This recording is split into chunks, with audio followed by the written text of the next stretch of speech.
రండి, సమయంలో ప్రభు సన్నిధిలో ప్రభువుని వ్యక్తిగతంగా ఆరాధన చేయకమునకు పరిశుద్ధమైన బైబిల్ గ్రంథంలో నుండి కొన్ని విషయాలు మనం జ్ఞాపకం చేసుకుంటూ వద్దాం. దేవుని వాక్యాన్ని చూసినట్లయితే కీర్తనల గ్రంథము 39వ అధ్యాయం. కీర్తనల గ్రంథము 39వ అధ్యాయం మొదటి వచనం. కీర్తనల గ్రంథము 39వ అధ్యాయము మొదటి వచనాన్ని అందరం కలిసి చదువుకుందాం. కీర్తనల గ్రంథము 39వ అధ్యాయం మొదటి వచనం. ప్రధాన గాయకుడైన యోధాతునకు దావీదు రాసిన కీర్తన మొదటి వచనం చదువుతాం. నా నాలుగుతో పాపం చేయకున్నట్టు నా మార్గము జాగ్రత్తగా చూసుకుందును. భక్తిహీనులు నా ఎదుట ఉన్నప్పుడు నా నోటికి చెక్కము ఉంచుకుంది అనుకోండి. ఇక్కడ మన దేవుని వాక్యం రాయబడిన మాట ఏంటంటే చాలా విషయాలు రాయబడి ఉంటాయి. దీంట్లో నుండి ఒక 7 పాయింట్లు తీసుకోవచ్చు. కానీ ఇప్పుడు మనం ధ్యానించేది ఒకే ఒక మాట గురించి. ఏంటంటే పాపము. ఏంటండి? పాపం. కాబట్టి ఇక్కడ మనం గమనించాల్సిన కోణం ఏంటంటే పాపం అన్నది ప్రాముఖ్యత. ఇక్కడ సహజంగా పాపం అంటే మనం గమనించేది ఏంటంటే పాపం అంటే ఏంటండి? వ్యభిచారించడమే పాపం అంటాం. తర్వాత ఆజ్ఞాతిక్రమమే పాపం అంటాం. పాపం అంటే చాలా విషయాలు ఉన్నాయి. ఒకటే పాపం కాదు, పాపానికి సంబంధించి చాలా విషయాలు ఉన్నాయి బయట.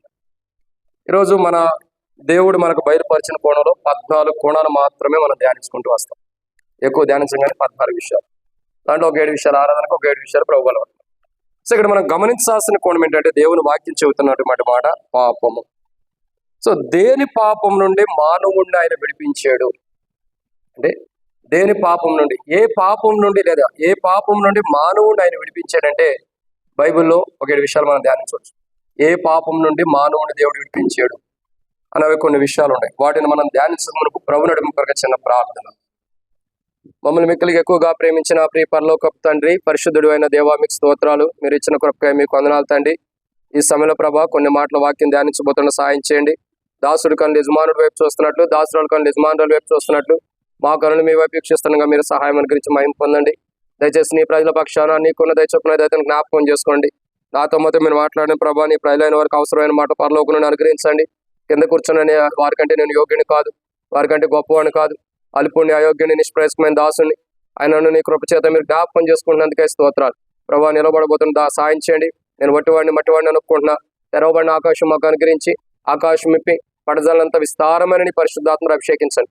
నాతో మొత్తం మీరు మాట్లాడండి తండ్రి. నా ఎళ్ళ మీ సంకల్పం, మీ చిత్తం, నీ ప్రజల ఎళ్ళ కూడా ఏంటో బయలుపరచండి. ప్రభా, ఎట్లు మిమ్మల్ని ఆరాధించాలో, ఎట్లు మిమ్మల్ని స్తుతించాలో, ఎట్లు మిమ్మల్ని గణపరచాలో, నేటి దినమున ఎట్లు మిమ్మల్ని ఆరాధించాలో వాక్య పెరుగులో మాకును మీరు బయలుపరిచి మహిమ పొంది నాతో మొత్తం మీరు మాట్లాడమని, మీ చిత్తం, మీ ఉద్దేశాలు బయలుపరిచి మహిమ పొందమని ప్రార్థిస్తూ ముందున్న సమయం మాకు ఎంతో దీవెనకరంగా చేయమని, ఈ పరిచర్యను కూడా దీవించమని ప్రార్థిస్తూ వచ్చే నీ ప్రజలందరూ కూడా స్తోత్రములు.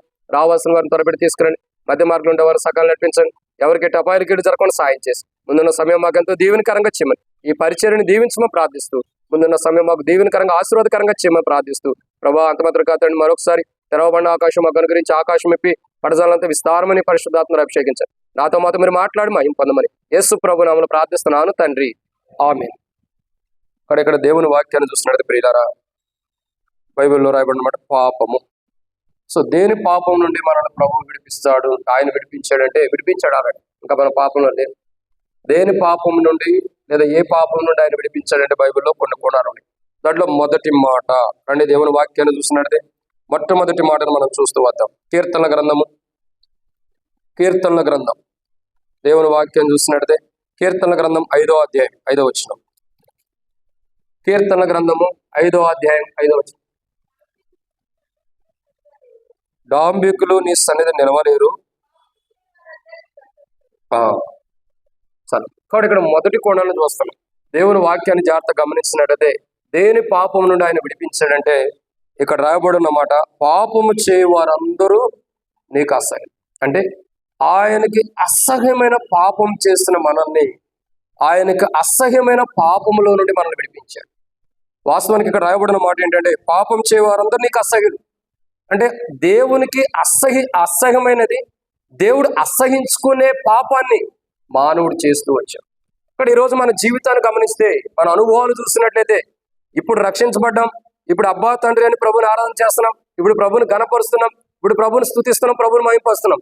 కానీ ఒకప్పుడు మన జీవితం చూడగా, ఒకప్పుడు మన అనుభవాలు చూడగా, ఒకప్పుడు మన జీవితం ఎలా ఉందంటే దేవునికి దేవుడు అసహించుకునేటటువంటి పాపాన్ని మనం చేస్తున్న వారు ఉంటూ వస్తున్నాం.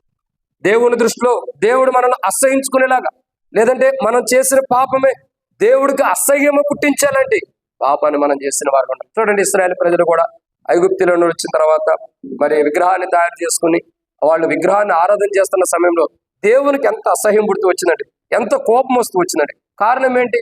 దేవునికి అసహ్యమైన పాపాన్ని ప్రజలు చేస్తూ వచ్చారు. దేవుడు అసహించుకునేటటువంటి పాపం. ఈ రోజు మనం ప్రభువుని బట్టి నిలబడి ఉన్నాం కానీ, యేసు ప్రభువాన్ని బట్టి దేవుని సన్నిధిలో ఉన్నాం కానీ, మన ప్రభుని యేసు క్రీస్తు ప్రభువుని బట్టి ఈరోజు మందిరంలో నిలబడ్డాం కానీ, లేకపోతే ఆయన సిలువు కార్యం జరగకపోతే మనం చేసిన పాపాలు ఆయన దృష్టిలో అసహించుకుంటుంది. ఆయన దృష్టిలో అసహ్యమైన గుంటుంది. అంటే అసహ్యమైన పాపాలు మనం చేసి దేవుని దృష్టిలో అసహ్యులుగా ఉంటూ వచ్చినప్పుడు మన మరణాన్ని మనం తెచ్చుకుంటున్నాం. కానీ ఆయనైతే మన ప్రభువైన యేసుక్రీస్తు ప్రభువు ద్వారా, ఆయన కలువరి శిలువ యొక్క త్యాగం ద్వారా, ఆయన మరణ భూస్థాపన పునరుద్ధానం ద్వారా దేవుని దృష్టిలో అసహ్యమైన పాపాలు చేసిన మనల్ని కడిగి తన రక్తం ద్వారా, ఆయన కుమారుని రక్తం ద్వారా మనల్ని కడిగి పవిత్రపరిచి పరిశుద్ధపరిచి ఇప్పుడు మనల్ని పవిత్రులుగా చేస్తూ వచ్చాడు, పరిశుద్ధులుగా చేస్తూ వచ్చాడు. ఒకప్పుడు దేవునికి అసహ్యమైన వారు, ఎందుకంటే దేవునికి అసహ్యమైన పాపాన్ని చేసి దేవుని దృష్టిలో కూడా అసహ్యమైన వారు ఉంటూ వచ్చాం. కానీ ఇప్పుడు మనం దేవుని దృష్టిలో ఎలా ఉండేవండి? అతడు చెప్పండి, బైబిల్లో రాయబడుతూ వచ్చింది, అతడు నా ప్రియ కుమారుడైన యేసు ప్రభు గురించి రాయబడుతూ వచ్చింది. మనల్ని ఆయన ఏం చేశాడు? యేసు ప్రభుతో పాటు సహపాటి వారుగా, ఆయన బిడ్డలుగా చేసుకుంటూ వచ్చాడు. ఇప్పుడు మనం దేవునికి ఏమై ఉన్నామండి? ప్రియమైన వారుగా అవుతూ వచ్చాడు. ప్రియమైన వారు ఒకప్పుడు అసహ్యులమే. మనం చేసిన పాపాన్ని బట్టి, మన పాప జీవితాన్ని బట్టి, మనం ఏదైతే దేవుని దృష్టిలో చేసిన పాపం అసహ్యంగా ఉందో ఆ అసహ్యమైన పాపాన్ని బట్టి దేవుని దృష్టిలో అసహ్యులుగా ఉంటూ వచ్చాం. కానీ ఇప్పుడు ఇష్టలు. అందుకే రాయబడుతూ వచ్చింది. గత వారం కూడా నేను చెప్తూ వచ్చాను. కీర్తన గ్రంథం 91 అధ్యాయంలో రాయబడుతూ వచ్చింది, అతడు నన్ను ప్రేమిస్తున్నాడు, అతడు నాకు ఇష్టడు కనుక నేను అతన్ని తప్పించేదను. అంటే ఆయనకి ఇష్టలుగా చేయబడుతున్నాం. ఒకప్పుడు ఆయన దృష్టిలో అసహ్యమైన పాపం చేసిన వారిని ఇప్పుడు ఏమవుతున్నామండి? ఆయనకి ఇష్టడుగా చేయబడ్డాం. కారణం యేసు ప్రభు వారి శిలువ కార్యం. ఆయన కలువరి శిలువలో కార్చిన రక్తం ద్వారా ఒకప్పుడు అసహ్యులమైన మనం ఇప్పుడు ఆయనకి ఇష్టలుగా మార్చబడుతూ వచ్చాం. ఇలా ఒకప్పుడు దేవుడు అసహించుకునే పాపాన్ని చేసిన మనం ఆయన కుమారుని రక్తం ద్వారా కడగబడి ఇప్పుడు ఆయనకి ఇష్టలుగా ప్రభు ద్వారా మనం చేయబడినందుకు ప్రభుని ఆరాధించాలి. ఇది మొదటి కోణం. రెండవ విషయాన్ని చూద్దాం రండి. రెండవ మాట చూసినట్టు కీర్తన గ్రంథం 19వ అధ్యాయం, కీర్తన గ్రంథం 19వ అధ్యాయం 13వ వచనం.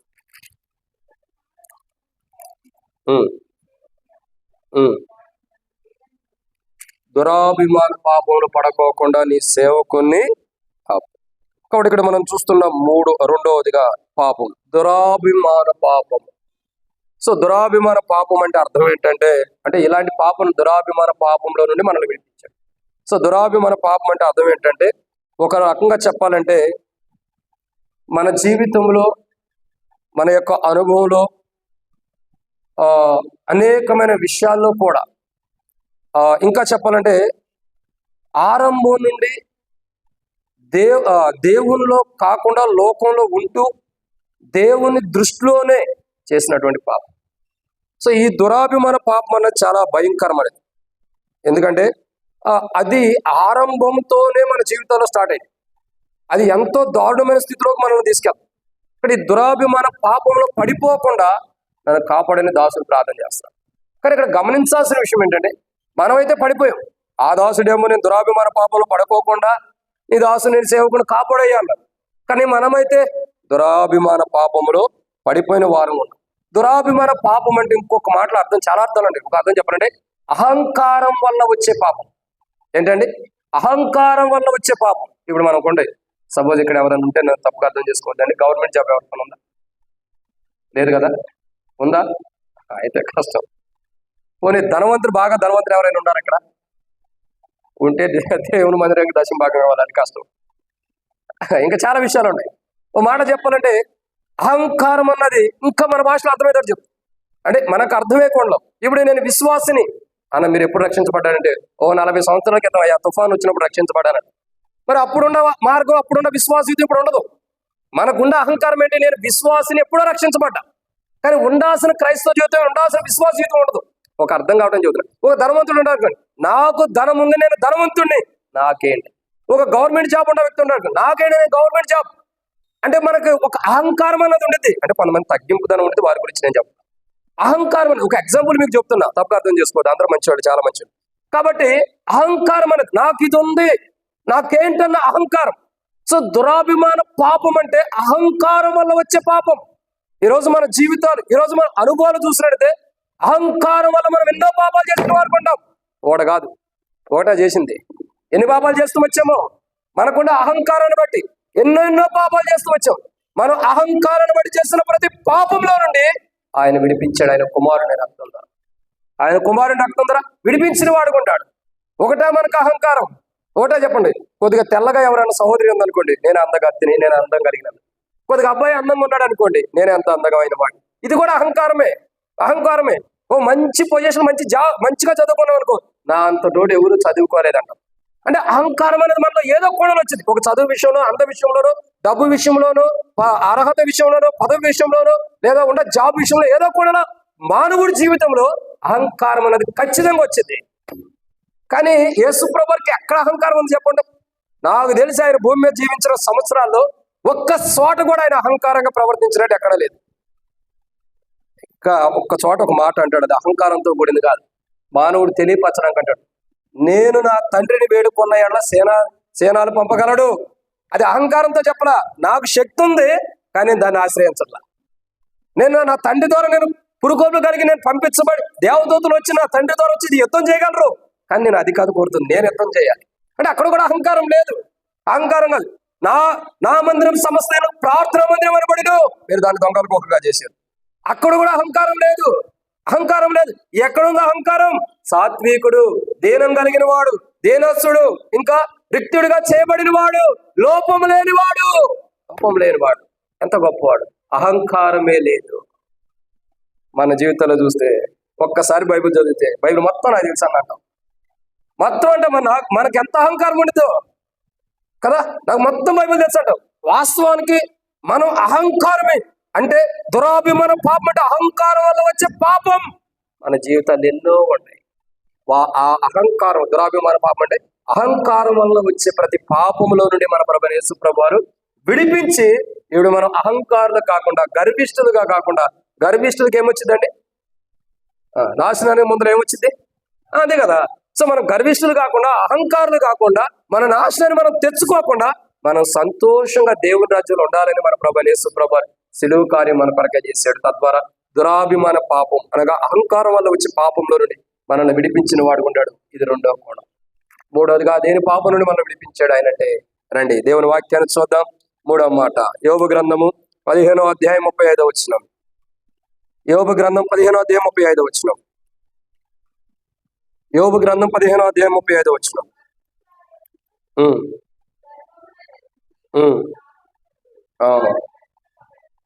చాలు అక్క, ఏమని రాయబడుతూ వచ్చిందండి? వారు దుష్కార్యమును గర్భమును ధరించి పాపమును కందరు, వారి కడుపున కపటమును పుట్టును. ఇక్కడ ఇది మూడో కోణం చూస్తున్నాం. దేని పాపం నుండి మనం విడిపించాడంటే, మొట్టమొదటిగా దేని పాపం నుండి విడిపించాడండి? నాకే మతిమార్పు ఉంది, మీకు మతిమార్పు ఉండకూడదు, రాసుకుంటారు కాబట్టి త్వరగా చెప్పండి. దేని పాపం నుండి? ఆయన అసహించుకునేటటువంటి పాపం నుండి మనం విడిపించాడు. రెండవదిగా దురాభిమాన పాపం, అంటే అహంకారం వల్ల వచ్చే పాపంలో నుండి మనల్ని విడిపించాడు. మూడవదిగా చూసినట్టయితే యోబు గ్రంథం 15వ అధ్యాయం 35వ వచనం రాయబడుతూ వచ్చింది. ఇక్కడ రాయబడిన మాట, వారు దుష్కార్యమును గర్భమును ధరించి పాపమును కందురు. మనం కన్నటువంటి పాపములో నుండి మనల్ని విడిపించాడు. దేంట్లో నుండి విడిపించాడండి? మనం కన్న పాపాన్ని కన్నాం. చూడండి, ఒక తల్లి ఒక బిడ్డను కానీ, అది కుమారునైనా కుమార్తెనైనా బిడ్డను కానీ, అవునా కదండి? ఒక ఆవు మరొక చిన్న ఆవుకి జన్మనిచ్చింది. ఒక బర్రె కానీ, లేదంటే ఇంకా గేదె అంటారు కొన్ని చోట, అది తన బిడ్డకి జన్మనిచ్చింది. అంటే ఏ మనిషి అయినా, ఏ జంతువు అయినా తన బిడ్డకి జన్మనిస్తారు. కానీ మనమేం కంటున్నామంటే పాపాన్ని కన్నవారు ఉంటాం. ఏం కంటున్నామండి? పాపం. చూడండి, మన జీవితం ఎలాంటిదో. ప్రతి పురుషుడు అనేది స్త్రీ లేదండి. ఈ లెక్క ప్రకారం వేసుకుంటే పురుషులు కూడా గర్భం ధరించినట్టే. ఎలా ధరించినట్టు అంటే, పురుషులు అంటే వేరే రీతి రాలేదు అన్న తప్పుగా చెప్పాడు అనుకోవద్దు. పురుషుల గర్భం అంటే అందరం పాపాన్ని కంటున్నామంటే అర్థం ఏంటి? గర్భము ధరించి దాన్ని కన్నామని అర్థం. సో ఈరోజు మనం గమనించాల్సిన కోణం ఏంటంటే, దేవుని సన్నిధిలోకి వస్తున్నాం, మనం ప్రభుని ఆరాధించబోతున్న మన జీవితాల్లో మనమందరము గొర్రెల వలె త్రోవ తప్పిపోతామంటే అందరం గర్భం ధరించాం. అందరం పాపం అనే దాన్ని గర్భం ధరించిన వారు కూడా. ఏ భేదము లేదు. ఒక్కడును నీతిమంతుడు లేడంటే ఏ ఒక్కరు కూడా గర్భం ధరించుకోకుండా లేడు అంటానికి లేడు యేసుప్రభు తప్ప. అందరం పాపం గర్భం ధరించిన వారమే. ఎవరో ఒకరు ఏదో ఒక పాపం గర్భం ధరించబడి ఉంటుంది. అయితే మనం ఏ పాపాన్ని అయితే గర్భము ధరించేమో, ఏ పాపమునైతే గర్భముగా దాల్చి ఉన్నామో, ఏ పాపాన్ని అయితే గర్భం కలిగి ఉన్నామో, ఆ పాపం అనే గర్భము నుండి మనల్ని విడిపించడం కొరకై, ఆ పాపం మనం ఏ పాపం అయితే కన్నామో దాని నుండి మనల్ని విడుదల ఇవ్వడం కొరకై యేసుక్రీస్తు ప్రభువారు స్త్రీ ఒక బిడ్డకి జన్మనిచ్చినప్పుడు, స్త్రీ ఒక బిడ్డకి తన కాన్పు దినములు వచ్చినప్పుడు, ఒక బిడ్డకి జన్మనిచ్చినప్పుడు తాను పడ్డ నొప్పులు ఎలా మర్చిపోతుందో, యేసుక్రీస్తు ప్రభువారు ఆయన కలువరి శిలువలో పడ్డ నొప్పుల ద్వారా మనం ఏదైతే పాపం కన్నో ఆ పాపం నుండి, మనం కన్నటువంటి పాపం నుండి మనకు విడుదల ఇచ్చిన వాడు ఉంటాడు. ఏం చేశాడండి? విడుదల ఇచ్చాడు. చూడండి ఎంత గొప్ప ధన్యత. కాబట్టి ఈరోజు మనం ప్రభుని ఆరాధించాలి. ప్రభా, నువ్వు ఎంత గొప్పవాడివి, ఎంత గొప్పవాడి ప్రభా. నా జీవితంలో దేని పాపం నుండి ప్రభు నువ్వు విడిపించావో దాన్ని బట్టి నీకు వందనాలు. అది మొట్టమొదటిగా నీకు అసహ్యమైన పాపం చేస్తూ వచ్చాను, దాని నుండి విడిపించావు దేవా. దురాభిమాన పాపం అంటే అహంకారం వల్ల వచ్చే పాపంలో నుండి కూడా నన్ను విడిపించావు ప్రభా. నా అహంకారం బట్టి నాకు వచ్చే పాపం నుండి, అహంకారం వల్ల నేను చేసిన పాపం నుండి నన్ను విడిపించావు, నీకు వందనాలు ప్రభా. తర్వాత నేను కనినటువంటి పాపం నుండి నన్ను విడిపించావు. నేను ఏ పాపాన్ని అయితే నేను కన్నాను, ఏ పాపం అయితే నేను గర్భము ధరించాను, ఏ పాపం అయితే నేను కంటూ వచ్చాను, ఆ పాపం నుండి నన్ను విడిపించావు ప్రభా అని ప్రభుని ఆరాధించేవారు ఉండాలి. ఇది 3వ మాట. 4వ విషయాన్ని చూద్దామండి. దేవుని వాక్యాన్ని చూస్తున్నట్టయితే 4వ మాట యోబు గ్రంథం 13వ అధ్యాయం 26వ వచనం. యోబు గ్రంథం 13వ అధ్యాయం 26వ వచనం.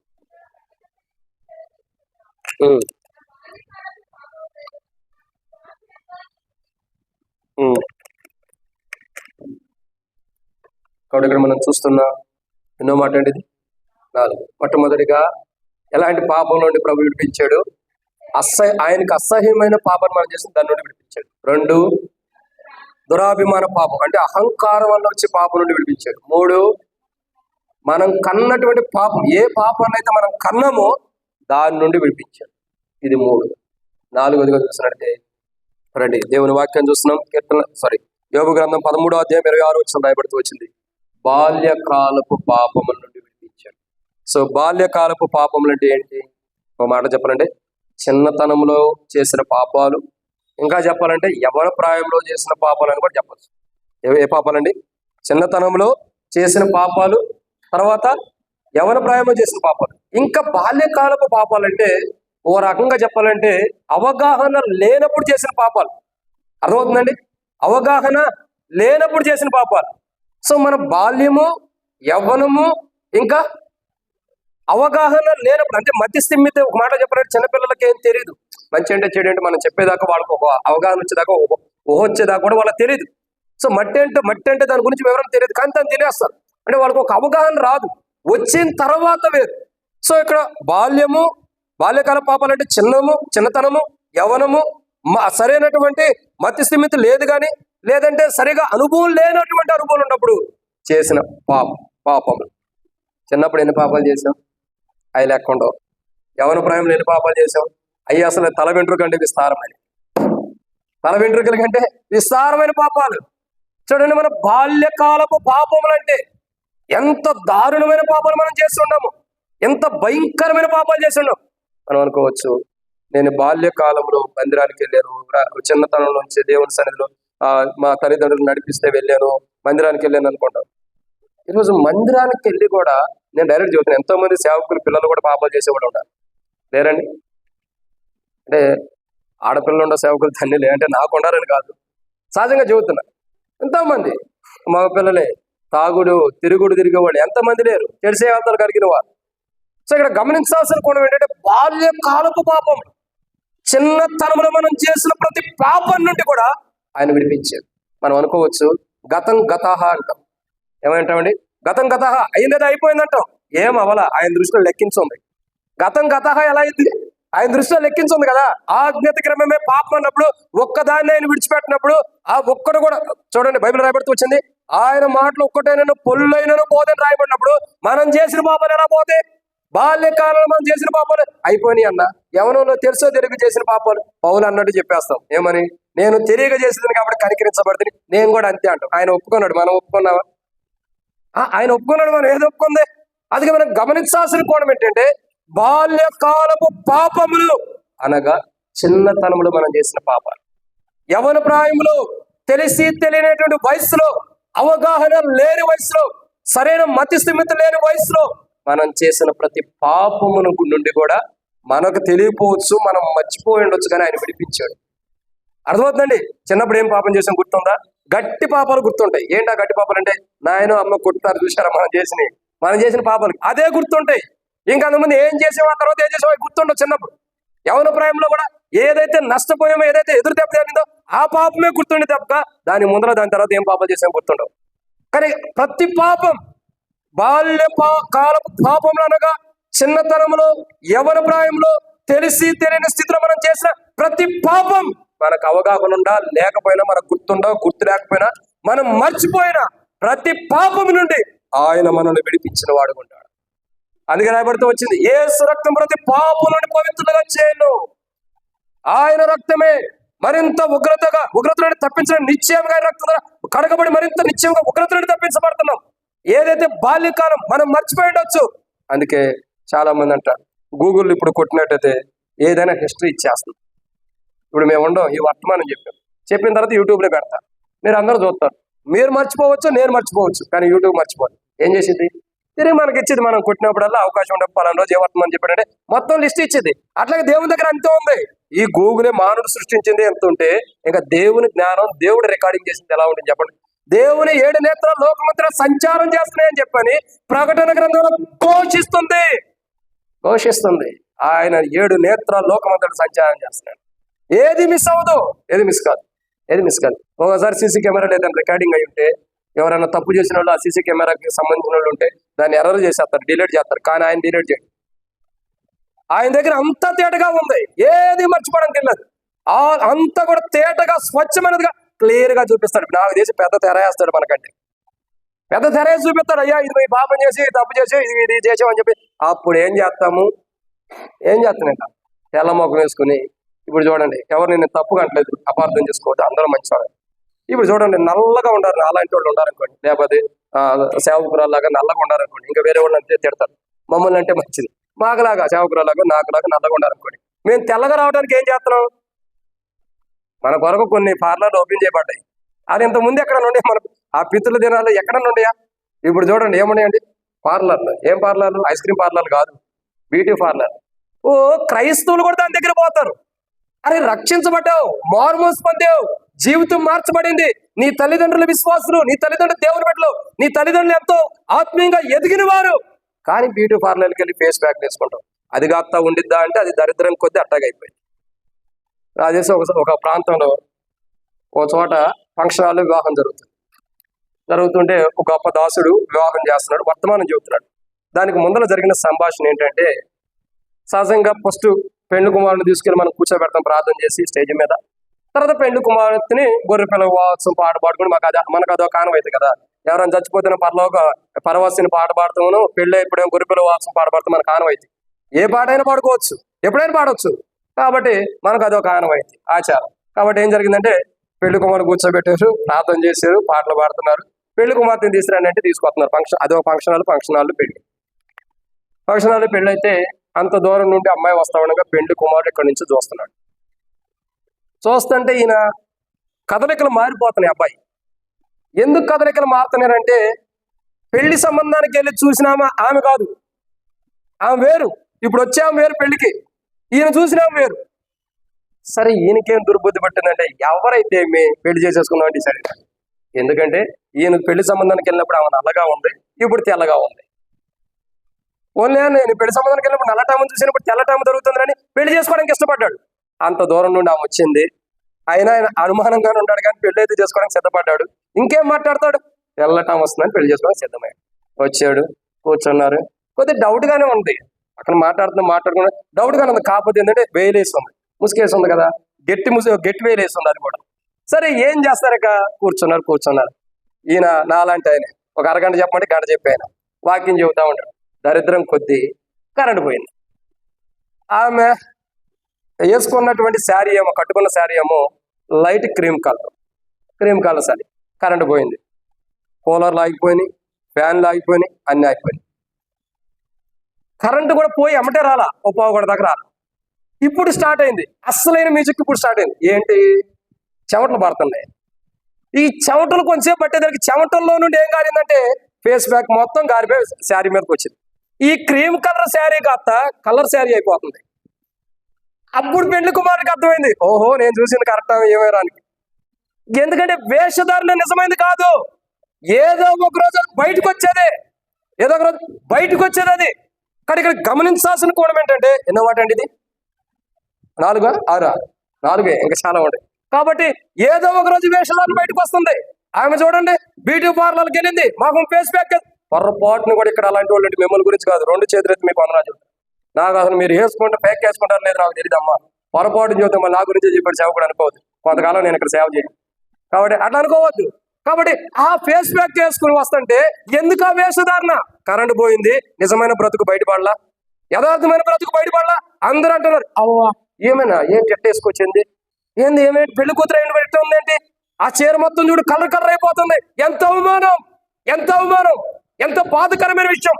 బాల్యకాలంలో మనం చేసిన ప్రతి పాపం, చిన్నతనంలో కానీ గుర్తు లేనప్పుడు కానీ గుర్తున్నప్పుడు కానీ మనం మర్చిపోయిన ప్రతి పాపము, వేషధారంతో కూడిన మనం చేసిన ప్రతి పాపాన్ని కూడా ఆయన తన కుమారుని కలువరిసిన రక్తం ద్వారా కడిగేశాడు. ఆయన కుమారుని యొక్క కలువరిసిన రక్తం ద్వారా సంపూర్ణంగా కడిగి పవిత్రులుగా మనల్ని చేసినందుకే ప్రభుని ఆరాధించేవారు ఉండాలి. ఇది ఎన్నో మాట అండి. 4 5వ విషయాన్ని చూద్దామండి. యోబు గ్రంథము 14వ అధ్యాయం 16 వచ్చిన. యోబు గ్రంథం 14వ అధ్యాయం 16 వచ్చిన.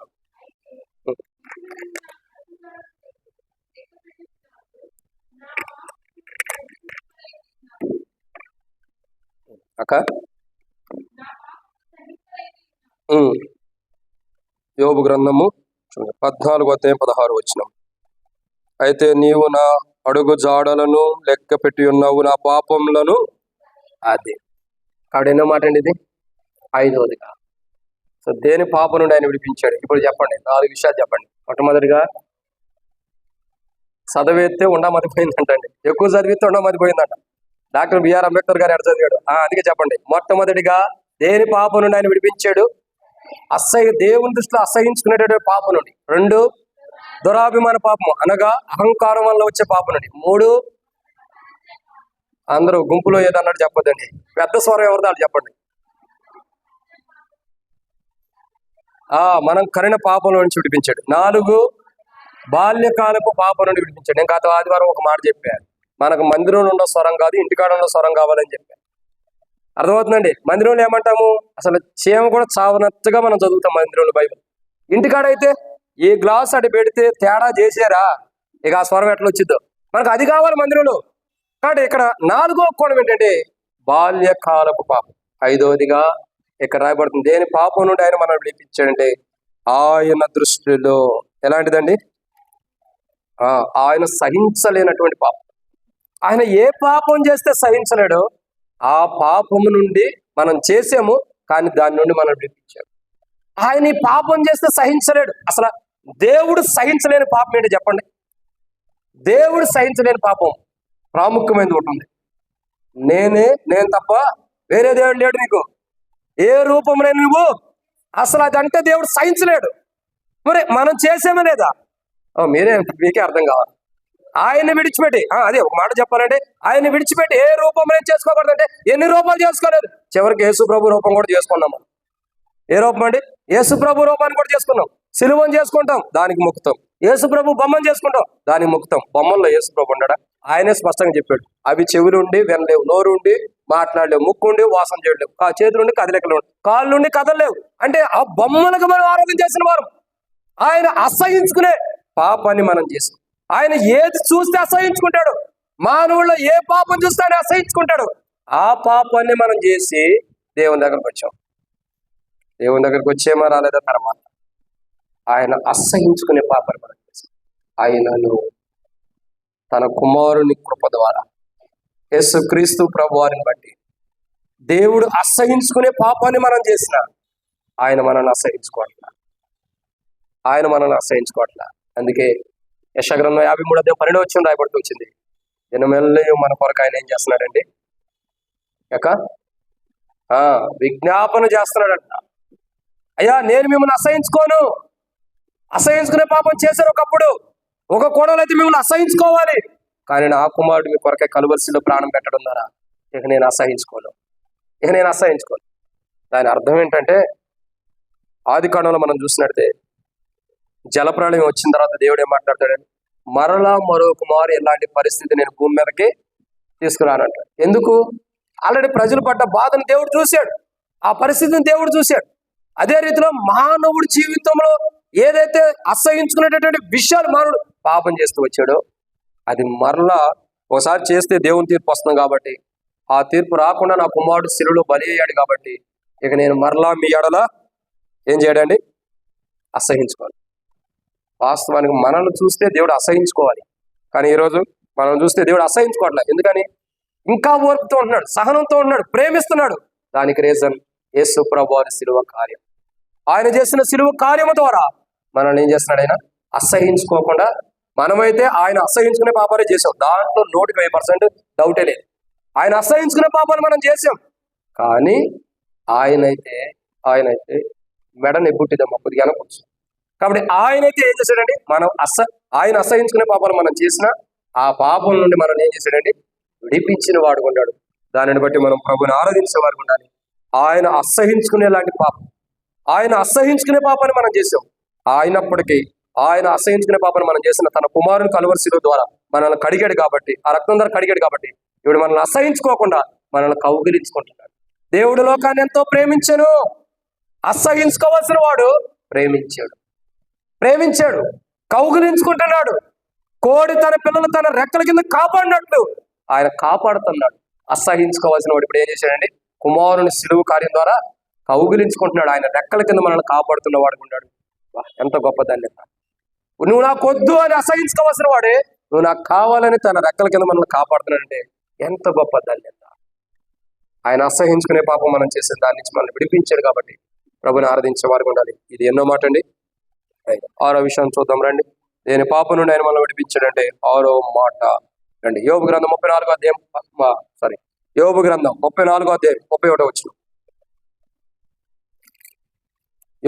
34వ అధ్యాయం 31వ వచనం.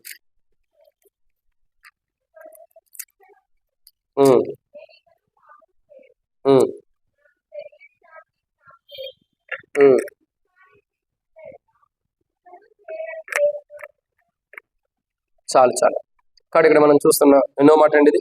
6వదిగా దేని పాపం నుండి ఆయన మనల్ని విడిపించాడంటే 6వ కోణం ఇక్కడ రాయబడమాట. ఏ పాపం నుండి విడిపించాడండి? శిక్ష నొందటానికి అర్హమైన పాపాన్ని మనం చేసాం. ఓ మాటలో చెప్పాలంటే శిక్షించబడటానికి ఏ పాపం చేసామో ఆ పాపం నుండి ఆయన మనల్ని విడిపించాడు. చూడండి, మనం శిక్షించబడే పాపం చేసింది మనమే కదా. ఇప్పుడు మనం చేసిన పాపాలను బట్టి మనం శిక్షించబడాలి. అదే కదా కలువరిశిలువలో ఉన్న దొంగ అనేది. ఓ దొంగ ఏమంటాడు? అయ్యా, ఇంకోడేమో అయ్యా నువ్వు నిజంగా దేవుని కుమారుడైతే నిన్ను కాపాడుకుని మమ్మల్ని కూడా కాపాడు అంటాడు. మరొక దొంగ అన్నాడు ఇది కరెక్ట్ కాదు. మనకైతే ఈ శిక్ష న్యాయమే, కానీ ఆయనకైతే ఇది కరెక్ట్ కాదు. ఆయన అంటాడు, యేసు నీవు నీ రాజ్యంలోకి వచ్చి నన్ను కూడా జ్ఞాపకం చేసుకోమని ఆ వ్యక్తి అంటాడు. అంటే అర్థం ఏంటండి? మానవుడు శిక్షించబడటానికి కారణమైన పాపాలన్నీ మనం చేసాం. ఏ పాపం చేస్తే శిక్ష వచ్చిందో ఆ పాపాలన్నీ మనం చేసాం. ఏ పాపం చేస్తే మానవుడికి శిక్ష వచ్చిందో ఆ పాపాలన్నీ కూడా మనం చేసిన వాడు. ప్రతి పాపం మనం విడిచిపెట్టకోకుండా ఈరోజు ఈ పాపం చేస్తే మనకు శిక్ష వచ్చిందంటే ఆ పాపం అంతా మనం చేసేసాం. కానీ మనం ఎంత పాపం చేసినా, ఎలాంటి పాపాలు మనం కూడగట్టుకున్నా, ఏ పాపములు మనం చేస్తూ వచ్చినా ప్రతి పాపం నుండి ఆయన ఏం చేశాడండి? విడిపించాడు. ప్రతి పాపం నుండి మనల్ని విమోచించాడు. ఎందుకంటే దేవుడు ప్రేమాస్వరూపి. దేవుని గుణలక్షణాన్ని సరిగ్గా అర్థం చేసుకుంటే ఆయన ఆరాధించేది అమోఘమైన విధానాలు ఉంటాయి. పాత నిబంధనలో దేవుని ఏం అర్థం చేసుకుంటారంటే ప్రజలు యుద్ధశూరుడు, బలశూరుడు, యుద్ధాలు చేస్తాడు అని అర్థం చేసుకుంటాం. కొత్త నిబంధనలు యేసు ప్రభువు దగ్గరికి వచ్చేసరికి ఏం అర్థం చేసుకుంటాం? ప్రేమమయుడు అంటాం. అక్కడ ఉండాయనే ఇక్కడ కూడా ఉంటాడు. ఈయనే ఇప్పుడు నివసిస్తున్న ఆయన కూడా తండ్రి, కుమార, పరిశుద్ధాత్మ త్రియేకమైన వాడు కదా. ఆయన ఉన్నవాడును అనువాడని అంటున్నాడు. ఆయన లేని చోటు ఎక్కడ ఉంది? ఒక నరకం తప్పగా అన్ని చోట్ల ఆయన ఉంటాడు. అన్ని చోట్ల ఆయన ఉండేవాడు. ఆదిలో ఉండేవాడే ఇప్పుడు కూడా ఉంటాడు. అప్పుడు అర్థం చేసుకున్నది వేరు, ఇప్పుడు అర్థం చేసుకున్నది వేరు. ఇప్పుడు అర్థం చేసుకుంటూ ఉన్నది వేరు కూడా. కాబట్టి ప్రియులారా, ఇక్కడ 6వ కోణం, మనం శిక్షించబడ్డట. ఒక మానవుడు ఏ పాపం చేస్తే శిక్షించబడతాడో ఆ పాపములన్నిటిని మనం చేసిన వారు. అయితే అట్టి పాపములన్నిటి నుండి యేసు ప్రభువారు శిలువ కార్యము ద్వారా మనకు శిక్ష రావాలి. కానీ మనకు బదులుగా ఆయన శిక్షించబడి మనల్ని తప్పించిన వాడుకుంటాడు. ఆయన మనకు రావాల్సిన శిక్షను భరించి మనల్ని తప్పించినందుకే ప్రభుని మనం ఆరాధించే వారు ఉండాలి. ఇది 6వ మాట. 7వ విషయాన్ని చూద్దామా రండి ప్రియులారా. చివరి మాట యోబు గ్రంథం 24వ అధ్యాయం 19వ వచనం. యోబు గ్రంథం 24వ అధ్యాయం 19వ వచనం. దేని పాపం నుండి ఆయన మనల్ని విడిపించాడు.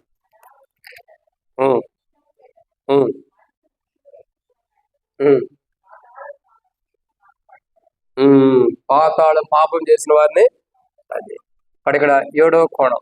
ఇప్పుడు చెప్పండి 6 విషయాలు. మొట్టమొదటిగా దేని పాపం నుండి ఆయన వాళ్ళని విడిపించాడు. ఆయనకు అసహ్యమైన పాపం. 2 దురాభిమానం అంటే అహంకారంతో వల్ల వచ్చే పాపం. 3 మనం కన్న పాపం. 4 బాల్యకాల పాపం. 5 దేవుడు సహించలేనటువంటి పాపాన్ని మనం చేస్తాం, దాన్ని చూడండి. 6 ఆయన ఏదైతే శిక్షించడానికి అవసరమైన పాపాలు ఉండేవో ఆ పాపాలన్నీ మనం చేశాం. మనకు శిక్ష రావాల్సిన పాపాలన్నిటి నుండి కూడా విడిపించాడు. 7వదిగా చూసినట్టే యోబు గ్రంథము 24వ అధ్యాయం 19వ వచనం రాయబడుతున్న మాట, పాతాళమునకు వెళ్ళేటటువంటి పాపములు. ఒక మాట చెప్పాలంటే మనల్ని పాతాళానికి తీసుకెళ్లే పాపముల నుండి ఆయన మనల్ని విడిపించాడు. పాట కూడా పాడుకుంటూ వస్తాం. పాతాళ గుండం బహు భయంకర నరకమనో గుణమనో. ఇక అది కష్టం లేండి, ఇప్పుడు సడన్ కడితే కష్టం.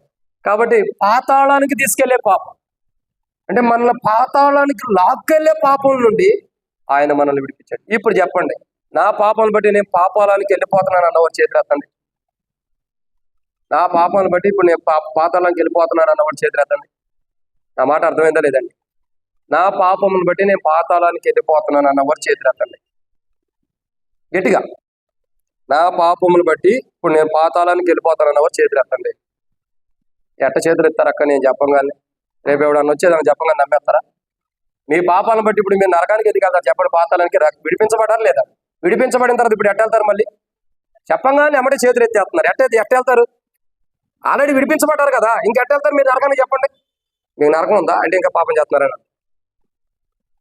సాతానుడు వస్తాడు, ఏదో ఒకటి మెరికలు పెడతారు. మీరు అన్ని నమ్మకూడదు, జ్ఞానంతో ఆలోచించారు ఈ వాక్యం ఏం చెబుతున్నాడు అన్నది. నిజంగానే పాతాళానికి ఇప్పుడు పాపం బట్టి వెళ్ళేవాడు చేతి ఎత్తగానే కొంతమంది ఎత్తేస్తున్నారు. అటే అర్థం చూస్తుంది. ఏం చెప్పాడు అర్థం చేసుకోవాలి. నేను రక్షించబడ్డాను కదా, నేను మారుమూసి పొందాను కదా, ఇప్పుడు నేను పాతాళానికి ఎందుకు ఎత్తా? నేను చేయగలను. అది కావాలి. సేవకుడు ఎత్తాడు, మనం కూడా ఎత్తడం అంటే నేను ఊరిని ఎత్తుతాం, మీరేం చేస్తారని. కానీ జాగ్రత్త, గుడ్డెద్దెలు చేలో పడ్డట్టు ఉండకూడదు. కళ్ళు లేని ఎద్దెల్లి చేలో పడిందంట, అది ఎటు బయటికి రావాలో దాన్ని తెలియట్లా, గట్టేటో తెలియట్లా, చేను మొత్తం నాశనం చేసింది. అటుండదు. జ్ఞానంగా ఉండాలి, మనం తెలివిగా ఉండాలి. వాక్యం ఏం చెబుతున్నాడు దాని మర్మం ఏంటో తెలుసుకోవాలి. కానీ ఇక్కడ రాయబడిన మాట ఏంటంటే, సరే వాక్యంలోకి వచ్చేద్దాం. కాబట్టి ఇక్కడ రాయబడిన మాట ఏంటంటే పాతాళానికి తీసుకెళ్లే పాపాలు. ఏ పాపములైతే పాతాళానికి తీసుకెళ్తున్నాయో, ఏ పాపములు చేస్తే పాతాళానికి వెళ్తామో, ఏ పాపములు చేస్తే మనం పాతాళంలో కుమిలిపోతామో, ఏ పాపములు చేస్తే అగ్ని ఆరదు పురుగు చావని ప్రాంతంలో ఉంటామో, ఆ పాపములన్నిటి నుండి తల్లి నీకు నిండా వందనాలు. ఇటు కూర్చో. నేను మెడలు బట్టి నేను ఇబ్బంది అమ్మా, ఇట్లాంటి ఇటు కూర్చోండి. మీరు అందరూ కూడా ముందు లైన్లో ఉండవు. కాబట్టి గమనించాల్సిన కోణం ఏంటంటే పాతాళానికి తీసుకెళ్లే పాపం. మన పాపాలు మనల్ని పాతాళానికి తీసుకెళ్తున్నాయి. అయితే మధ్యలో అడ్డు కూడా వచ్చి నిలబడ్డాడు. ఆయనే యేసుక్రీస్తు ప్రభు అనే శిలువ కార్యం. పాతాళానికి వెళ్ళాల్సిన మన పాపాలు పాతాళాన్ని తీసుకెళ్తుంటే, పాతాళానికి వెళ్ళాల్సిన మనల్ని ఆయన పాతాళం నుండి తప్పించి ఇప్పుడు పరలోక రాజ్యానికి తీసుకెళ్తున్నాడు. ఎక్కడ తీసుకెళ్తున్నాడండి? పరలోక రాజ్యానికి. పాతాళానికి మన పాపములు బట్టి మనం పాతాళానికి వెళ్ళాల్సిన మనము ఇప్పుడు మన పాపములు క్షమించబడి ఇప్పుడు ఎక్కడికి వెళ్తున్నామండి? పరలోక రాజ్యానికి వెళ్తున్నాం. అది వెళ్తామో లేదో సంగతి, వెళ్తున్నాం అయితే చెప్పాలి. ఎక్కడికి వెళ్తున్నామండి? పరలోక రాజ్యం. ఎంత గొప్ప ధన్యత, ఎంత గొప్ప ఆశీర్వాదం చెప్పండి. ఒకప్పుడు మన పాపాలు మన పాతాళాన్ని తీసుకెళ్తున్నాయి, ఇప్పుడు మన పరిశుద్ధమైన జీవితం పరలోక రాజ్యాన్ని తీసుకెళ్తుంది. ఎంత మార్పు! ఈ మార్పు ఇవ్వడం కొరకే కదా ఆయన శిలువలో బలైంది. ఈ మార్పు ఇవ్వడం కొరకే కదా ఆయన ఎన్నో అవమానాలు భరించింది. ఈ మార్పు ఇవ్వడం కొరకే కదా ఆయన ఎన్నో నిందలు సహించింది. చివరికి ఆయన ముఖం మీద ఉమ్మేసిన, ఆయన ముఖం మీద గుద్దిన, ఆయన తల మీద కిరీటం పెట్టి అవమానించిన ఎందుకు సహించాడంటే ఈ మార్పు మనకి ఇవ్వటం కొరకు. పాతాళానికి తీసుకెళ్లే పాపాల నుండి మనల్ని విడిపించి పరిశుద్ధమైన జీవితం వచ్చి పరలోక రాజ్యాన్ని తీసుకెళ్లడం కొరకై ఆ మార్పు మనకి ఇవ్వడం కొరకు ఆయన శిలువలో బలి అవుతూ వచ్చాడు. ఎంత అమోఘమైన కార్యం! ఇలారా, ఎటువంటి పాపం నుండి ప్రభు విడిపించాడు, దేని పాపం నుంచి ప్రభు విడిపించాడు మనకు అర్థమవుతుంది. దేని పాపం నుండి అంటే అసహ్యమైన పాపం, ఇంకా దురాభిమానం అంటే అహంకారం వల్ల వచ్చే పాపం, ఇంకా మనం కన్న పాపం నుండి, ఇంకా బాల్యకాల పాపం అంటే చిన్నతనంలో ఎవరి ప్రాయంలో తెలిసి తినప్పుడు చేసే పాపం, ఇంకా సహించలేని పాపం నుండి, ఇంకా శిక్ష పొందడానికి అవసరమైన పాపనే చేసామో దాని నుండి, ఇంకా పాతాళానికి తీసుకెళ్లే పాపాల నుండి మనం విడిపించాడు కాబట్టి ఈరోజు మనం ధన్యులం. ఆయన విడిపించాడు అన్న దానికి సాదృశ్యం కూడా బైబిల్లో ఉంది. కీర్తనల గ్రంథంలో 130 అధ్యాయం 7వ వచనంలో యెహోవా ఆయన సంపూర్ణమైన విమోచన ఆయన వద్ద ఉందని బైబిల్ రాయబడి వచ్చింది. ఆయన విమోచించాడు ప్రతి పాపము నుండి. ఏవేవైతే మన పాపాలు ఉన్నాయో, దేనిని బట్టి అయితే మనం పాపం చేస్తూ వచ్చామో ఆ ప్రతి పాపం నుండి ఆయన ఏం చేశాడండి? మనల్ని విడిపించాడు. దాన్ని బట్టి మనం ప్రభువుని ఆరాధించే వరకు ఉండాలి. కాబట్టి ప్రభువా, నేనైతే వాస్తవానికి ఏదో వ్యభిచారమనో, లేదంటే అబద్ధం ఆడతామనో, లేదు ఇంకండి ఆజ్ఞాతక్రమమే పాపం అనుకున్నా, కానీ నా జీవితంలో ఎలాంటి పాపాలు ఉంటాయి, వీటి నుండి కూడా నన్ను విడిపించే ప్రభు అని ప్రభుని ఆరాధించేవారుగా ఇంత గొప్ప ధన్యతలో నుండి ఈ గొప్ప పాపం నుంచి విడిపించి ఇంత గొప్ప ధన్యతలోనికి, పరిశుద్ధతలోనికి ప్రభు తీసుకొచ్చినందుకై ప్రభుని ఆరాధించేవారుగా మనం ఉన్నట్టు ప్రభు మనందరికీ సహాయం చేయనుగాక. ఆమేన్.